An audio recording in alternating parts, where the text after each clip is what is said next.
with their own distinct culture and population estimated to be about 1 to 2 million. The majority of Dawoodi Bohras reside in India and Pakistan, but over the last few decades, because of global migration, there's a significant population within the Middle East, East Africa, Europe, North America, Australia, and other parts of Asia. And the administrative religious headquarters of the Dawoodi Bohras remains in Mumbai, India.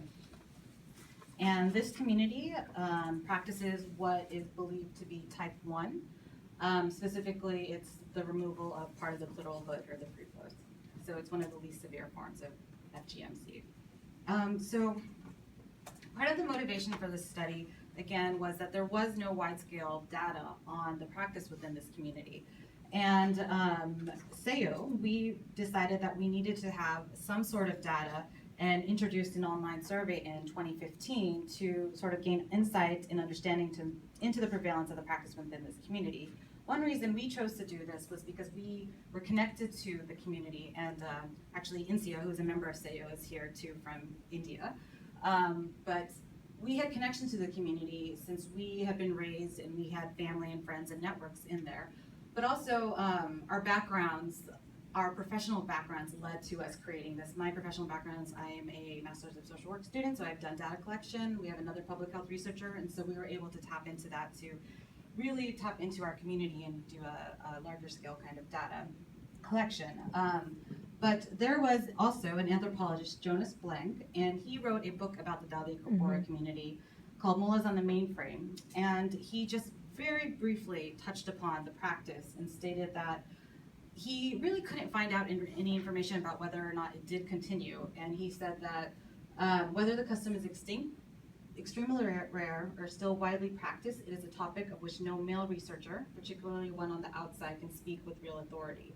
An issue of such seriousness, however, would be an important area of investigation by a sensitive researcher, particularly a female community member.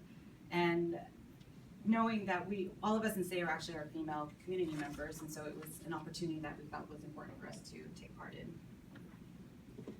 So as I mentioned, there is no large-scale data. There have been small case studies, very few, and only anecdotally. A couple of the case studies was in 1991. There were two. One of them was a case study of a young mother living in an extended household and was pressured into having, they refer to this practice as katna, so I might use that word interchangeably with FGMC.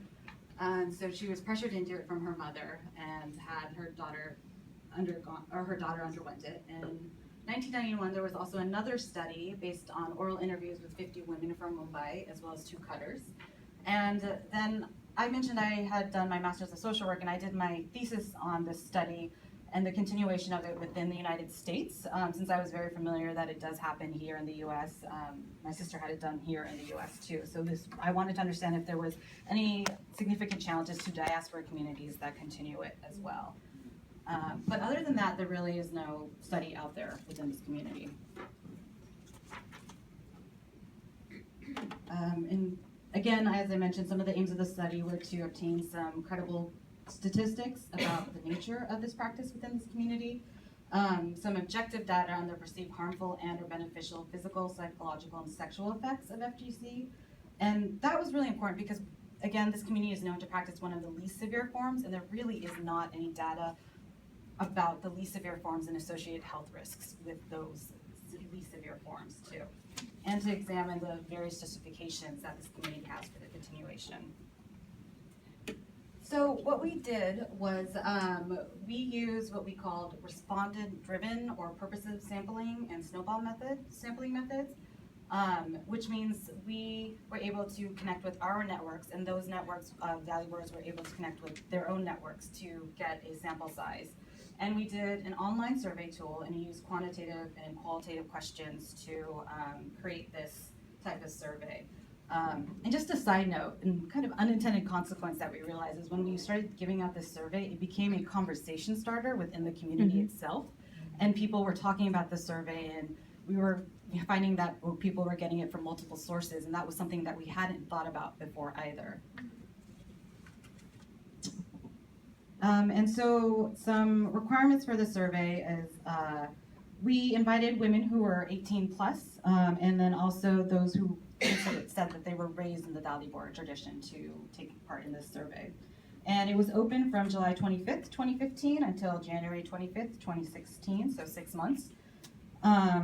And we did create the tool utilizing past research on this topic and talking to a few FGM experts and NGOs. So like any good study, there are a few limitations, and I'll just quickly mention some of this is also because we did not have, this was purpose of sampling, we didn't have a randomly chosen sample population. So the generalizability of this survey could be, or it's not as widely generalized.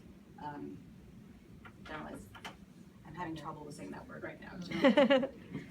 Also because this was an online survey, those lacking internet access weren't able to participate, and since it was in English, those that were not fluent in English could not participate either. So some things about our sample.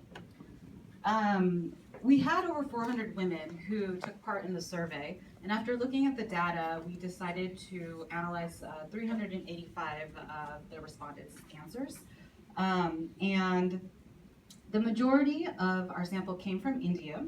So that was about, as you can see, there are 131 women, or 34% of our sample, and then 31% came from the United States, so that was our second largest population. And then we also had people from all of the countries that are listed there, including the United Arab Emirates, United Kingdom, Pakistan, Canada, Australia, and so forth.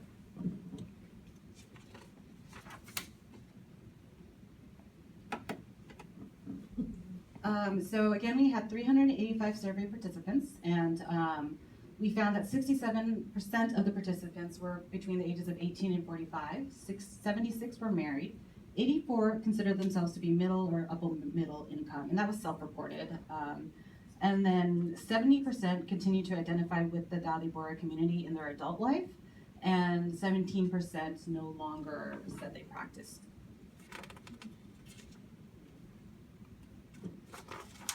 We did ask questions regarding the community's awareness of the practice, because we wanted to see if this was something that the community themselves felt was prevalent, and we found that 88% of our population stated they knew a family member on whom Khatna was performed, 56% said they had a friend on whom it was performed, 72% believed men were aware of the practice, which was very significant to us, because we have been under the assumption that men were not aware of this practice, and it was very secretive, and I'll touch upon that a little bit later too.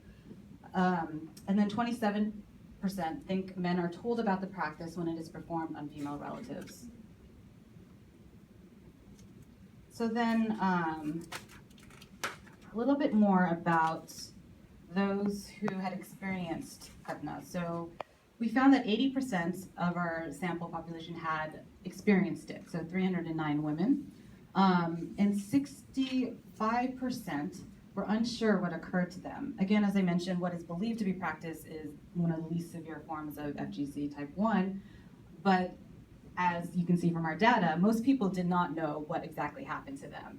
And only 21% of survey respondents indicated that part of their clitoral hood had been removed. 74% reported being cut by a traditional cutter, while 15% reported being cut by a health professional. And there was some association with the health professionals in diaspora communities versus within India. 66% were 6 to 7 years old, and that is typically the age that we hear within this community when it's practiced. 67% indicated their mom made the decision, and 70% of the procedures were performed in India.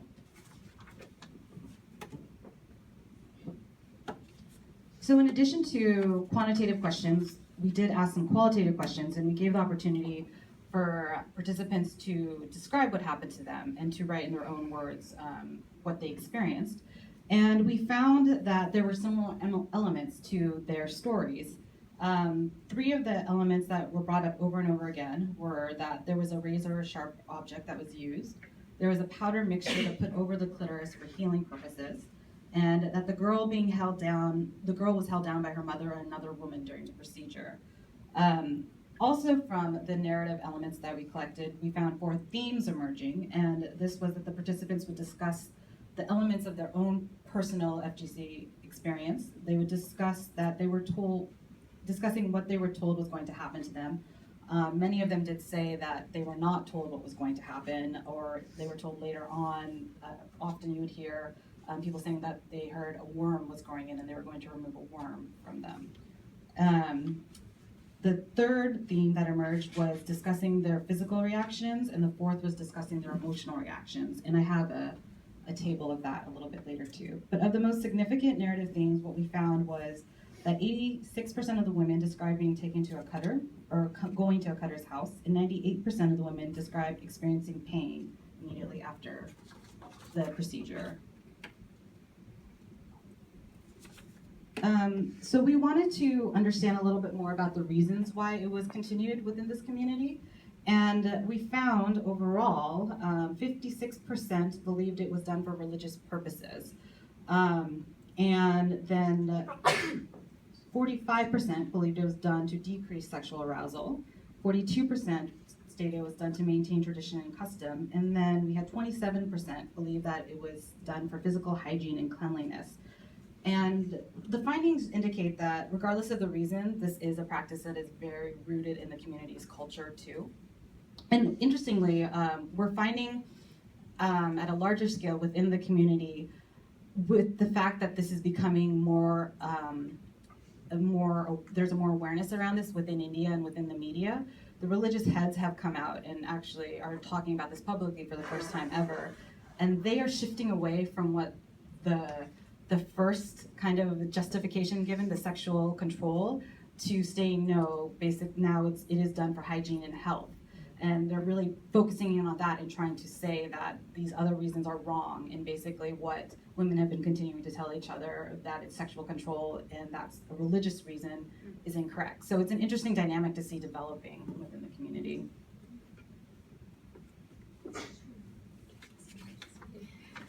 So we did feel it was very important to ask them about any health consequences they faced. And again, this was because there just wasn't that much information out there in this form. And we found that